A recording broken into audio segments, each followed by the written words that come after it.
Salut tout le monde et salut les randonneurs, on est Yann et Joyce, les voyageurs cinéphiles. Hormis les lieux de tournage, ce qu'on aime faire c'est partager nos découvertes en voyage et nos conseils pour vous aider à préparer vos prochaines vacances. Dans cette vidéo, on vous fait découvrir l'une des plus belles régions montagneuses d'Europe. Ça se passe en Slovaquie et ça s'appelle les Hautes Tatras. Aujourd'hui on va partir de Stare Smokovec et on a trouvé le seul parking à 8 €. Sinon, à moins de 15 €. Voilà, sinon c'est 15 € par jour effectivement. Celui-là est à 8 € par jour. Il faut préciser, par jour, ça veut dire vraiment 24 heures. Si vous venez à 8 h, c'est jusqu'à demain 8 h. Donc vous pouvez passer la nuit dans les montagnes et redescendre.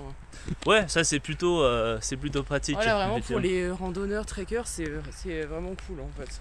Sauf que bon bah évidemment, 8 €, ça veut dire que c'est un peu plus éloigné du sentier qu'on voulait faire. On va marcher un petit peu et puis on va voir ce qui nous attend au bout. Donc notre départ se fait à partir du Grand Hotel. Vous inquiétez pas, je vais vous mettre... évidemment en bas de l'écran et dans le descriptif le nom des villes, comme ça si vous voulez refaire un peu la rando qu'on a fait, ben ce sera plus simple, sachant que nous on emprunte un seul chemin parmi tant d'autres. Il y a beaucoup plus de rando que ça au départ, enfin il y a plusieurs sentiers, plusieurs heures de marche, ça dépend ce que vous voulez faire. En tout cas nous on va aller dans la direction de Skalnaté Pleso où il y a un grand lac en hauteur. Et je pense que ça peut être pas mal. Au départ de la rando, vous avez plein de petits restos, des cafés pour se restaurer juste avant de monter. Il y a même un Norway Shop au cas où vous auriez prévu de faire une rando sans vos vêtements de rando. C'est utile quand même. C'est ça.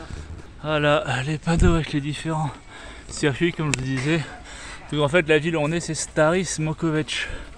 Déjà à 1030 mètres d'altitude. Nous il faut qu'on rejoigne d'abord Rebienok. Parce qu'on suit finalement ce drapeau là.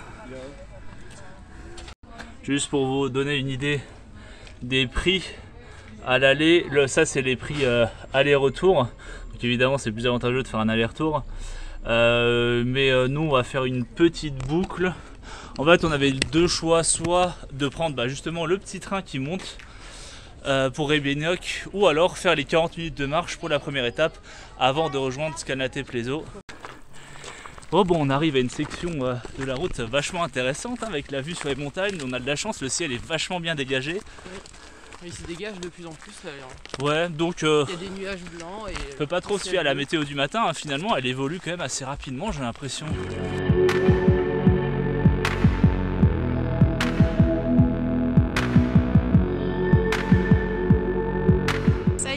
Arrivé à la station de Rebienok, donc en haut du funiculaire. C'était environ 300 mètres de montée, 280 et quelques plus ou moins sur mon téléphone. Et franchement c'est largement faisable, c'est une montée vraiment tranquille, chemin caillou, il n'y a pas de boue, donc ça va, pas besoin de prendre le funiculaire, à moins que vous ayez des petits soucis ou qu'il y a des enfants pour raccourcir le trajet bien sûr. Donc prochaine destination, maintenant on suit le rouge, direction Sleskidom, qui est à seulement 15 minutes du fameux lac qu'on voulait voir. Et la rando continue en longeant le glacier avec du coup l'eau qui va s'écouler en cascade. On va passer dans des cascades.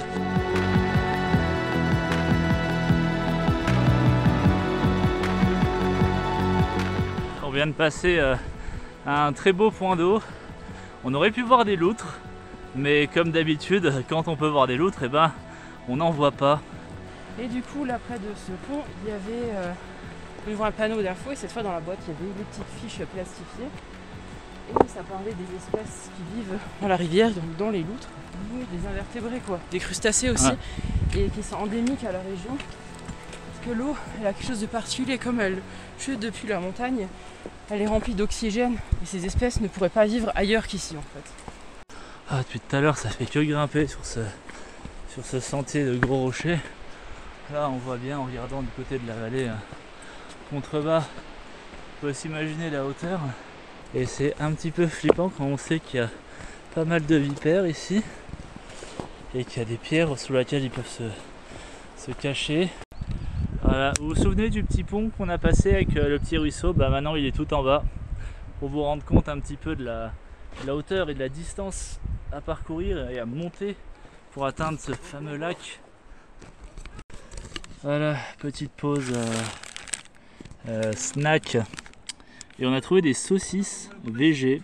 Et franchement, c'est pas mal du tout. Hein. Ça, c'est épicé.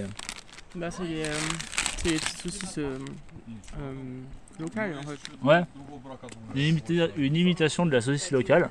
C'est vachement parfait pour faire la rando parce que selon eux, il y aurait de la source de vitamine B12 et fer. Et beaucoup de protéines. Et ici en Slovaquie et en République tchèque, c'est une véritable institution. On ne fait pas de sortie randonnée sans la traditionnelle gaufrette. Alors c'est marrant parce qu'en République tchèque, ils vendent des tatranky qui sont en référence avec aux Tatras, aux Tatras d'ici. Et ici, c'est Oralki. La puissance du Oralki. Ça donne de l'énergie. Hein. Ah, la cacahuète, c'est trop bon. Ah, la rando est loin d'être finie. On en a encore pour 1h10 de montée. Et il y a parfois des passages techniques hein, quand même.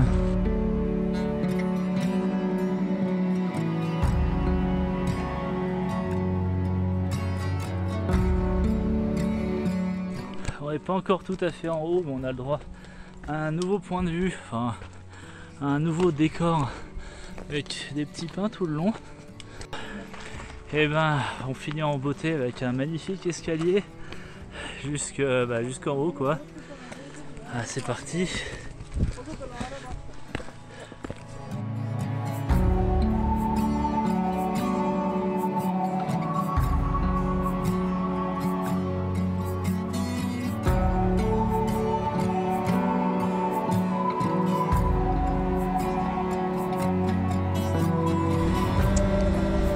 La récompense au sommet, le traditionnel kofola que je déteste personnellement mais que Joyce adore apparemment.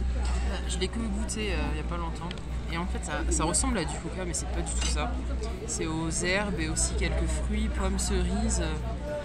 Le tout est, je sais pas si c'est fermenté, je sais pas ce qu'ils font. Mais c'est une spécialité locale, hein. On le trouve que ici. En Tchéquie et en Slovaquie. C'est ça. Et du coup avec les herbes, et c'est une boisson qui désaltère et qui fait du bien après une randonnée en fait. Ça donne un petit coup de boost en fait. Et au niveau du goût, comme c'est un goût de caramel, ça rappelle un peu, du coup ça rappelle le coca mais sinon c'est tout. Parce qu'après t'as vraiment les herbes qui viennent derrière, donc la première fois quand tu bois c'est un peu bizarre. Ça fait un petit peu penser à des alcools comme le Jägermeister, mais avec des bulles et sans alcool du coup. J'ai obligé de préciser que c'est servi à la pression. Ouais. Une limonade à la pression, c'est quand même inédit, donc si vous venez ici, testez-le au moins. Là, c'est une 0,5, mais il y a des 0,3 aussi. Pour la petite histoire, le petit logo là, eh bien, c'est tout simplement une feuille de réglisse, parce qu'il y a de la réglisse dedans aussi. Bon, le voilà, le fameux lac que je vous parlais en début de rando. Bon, il est petit, je pensais plus grand et plus profond, mais on voit déjà bien le fond, il y a déjà les cailloux et tout, mais en tout cas, waouh, ça c'est du décor quand même. Et avant de redescendre, on va se faire un dernier petit tour du lac. Voilà, c'est pas en tout cas le chemin de rando qu'on a connu juste avant, c'est quand même assez simple.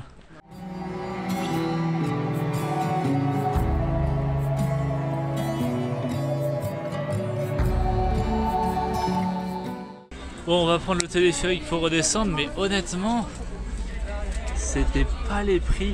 En fait, les prix que vous voyez sur internet sont peut-être pas forcément à jour. Ouf. Alors là, c'est la douche froide. 52 € pour redescendre. Bon, pour deux personnes, hein, du coup 26 € par personne. C'était vraiment pas du tout les prix annoncés sur internet, donc ils sont pas du tout à jour. Donc vraiment méfiez-vous. Puis je viens de voir les prix pour remonter au sommet, c'est 89 € l'aller-retour. Et c'est obligatoirement l'aller-retour parce que de toute façon vous ne pouvez pas y rester par personne. Faites de la rando, c'est gratuit. Bon voilà, maintenant qu'on est arrivé à Tatranska Lomnica, nous il faut qu'on aille à Stare Smokovec. Et du coup il faut prendre le train. Donc on va aller acheter tout de suite un ticket. Parce que c'est là que la voiture est garée. Ça n'a coûté que 1 € le billet. Plutôt rentable avec un parking à 8 € je vous conseille de faire pareil.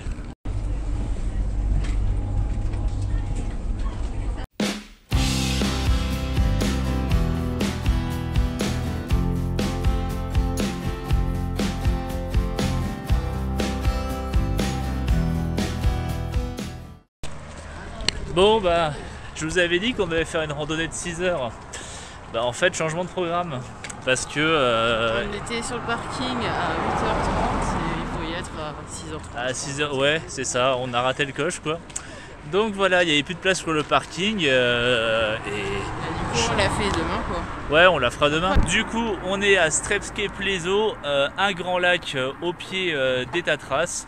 On va profiter différemment de cette journée. On s'est garé au parking du centre, c'est le moins cher visiblement. Enfin non, il y avait à 8 € juste à côté du parking du centre. Il y a des parkings à 8 € la journée, sinon c'est 10 € la journée le parking du centre. Donc le minimum c'est 8 la journée, maximum 25 même. 25 ouais.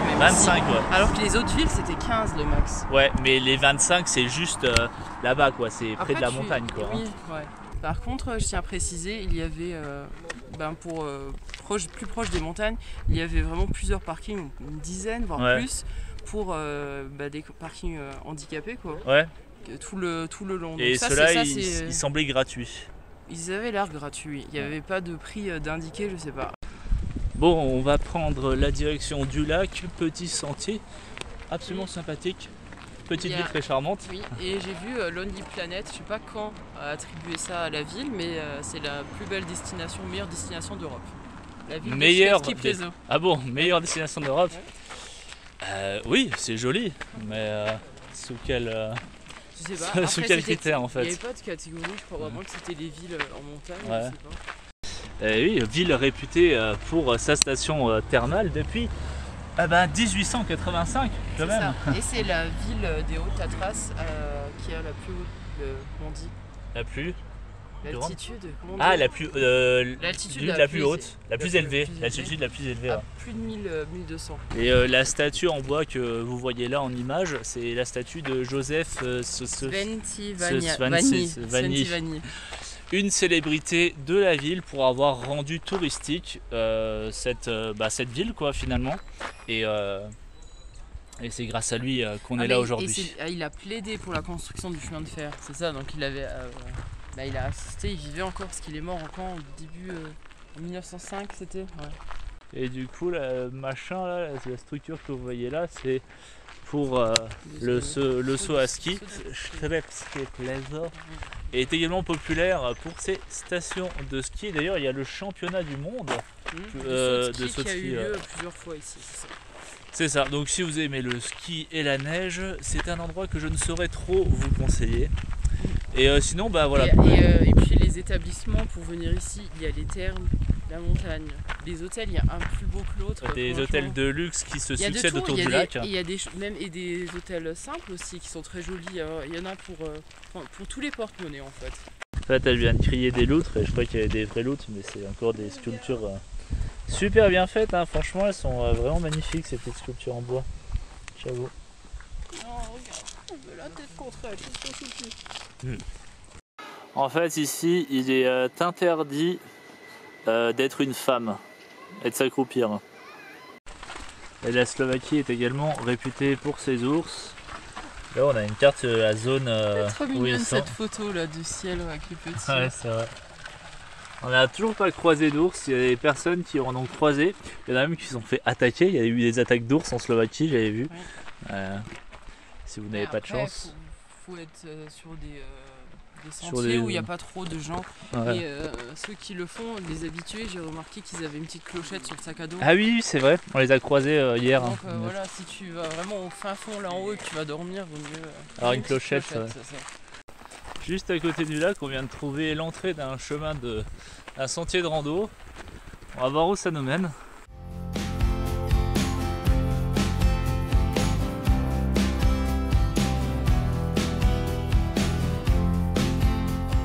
Bon voilà, c'était sympa de s'enfoncer un peu dans la nature, mais comme les sentiers on ne sait pas vers où ils mènent, ça peut prendre plusieurs heures de marche, et ben on va rebrousser chemin tout simplement. Bon bah voilà, il est temps de rentrer de nouveau à l'hôtel. enfin au petit appartement, et on espère que demain on va se la faire, cette rando de 6 heures qui va nous mener au magnifique lac au cœur de la montagne. À 2 lacs au cœur de la montagne. Et on verra peut-être des troupeaux de chamois. Ça sera la surprise. Oui.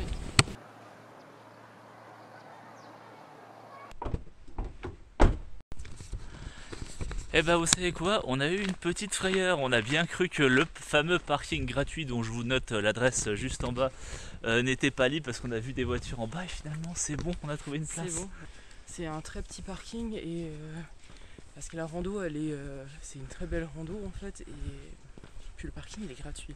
Ouais. Je pense que c'est le seul en fait de tous les Tatras à être gratuit, et que la rando elle est juste à côté.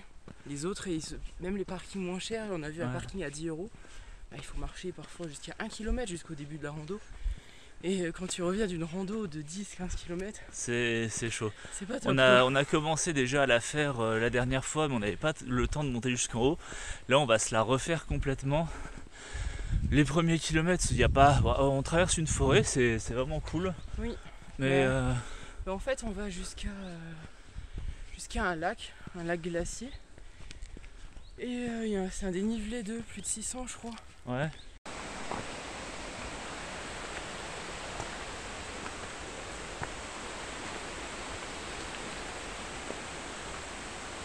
30 minutes en fait. La première fois qu'on a essayé de la faire, on a abandonné parce qu'on n'avait pas le temps, on avait d'autres trucs à faire dans l'après-midi. On s'est arrêté ici. Donc à partir de l'endroit où se trouve Joyce, nous marchons vers l'inconnu. Et il reste 1h30 normalement. Ah ouais, 1h30 de montée, hein. C'est un go and back, c'est pas un circuit. Donc voilà, ce que vous faites en montée, vous le faites en descente.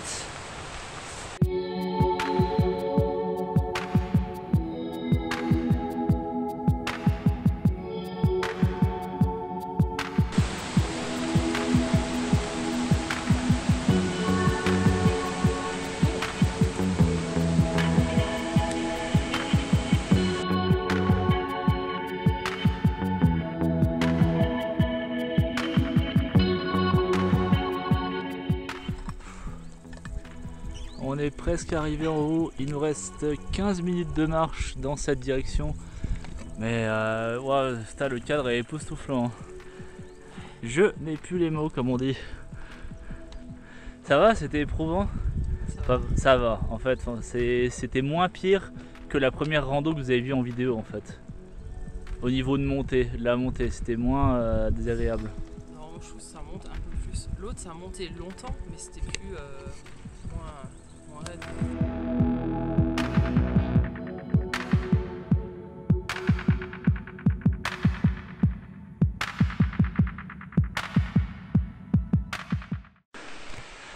Et une dernière montée pour la route pour atteindre les 1800 mètres et arriver sur une belle prairie. Et je crois qu'il y a un petit point d'eau, je ne sais plus. Il y a un étang. Il y a un petit étang, ouais. Oh bah ça y est, on y est, hein. On a encore une fois battu un record personnel.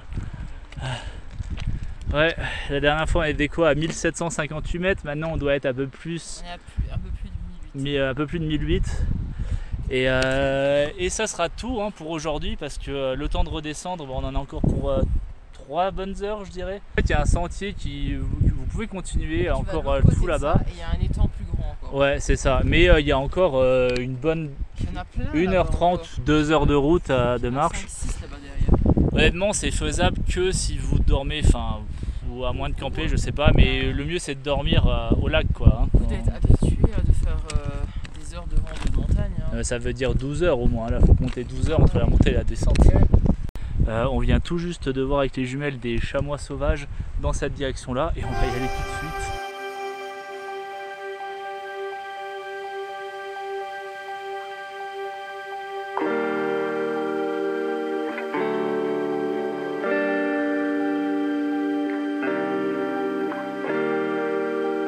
C'est dans ce superbe cadre que cette vidéo s'achève. J'espère qu'elle vous aura plu, qu'elle vous aura donné déjà quelques petits conseils, quelques petites idées plutôt de randonnée, qu'elle vous aura donné surtout envie de visiter cette magnifique région de la Slovaquie. abonnez-vous à notre chaîne car une vidéo va être postée ou a déjà été postée sur plus précisément sur des conseils dans les Hautes-Tatras, tout ce qu'il faut savoir en fait quand vous visitez pour la première fois cette région de Slovaquie. D'autres vidéos suivront évidemment sur la Slovaquie, sur la République tchèque, donc tenez-vous au courant. N'oubliez pas d'activer la cloche pour avoir la notification et ne rien manquer de nos prochaines vidéos. Et bien sûr, faites-nous tous vos retours et vos questions en commentaire. Et je vous dis à bientôt pour de nouvelles découvertes.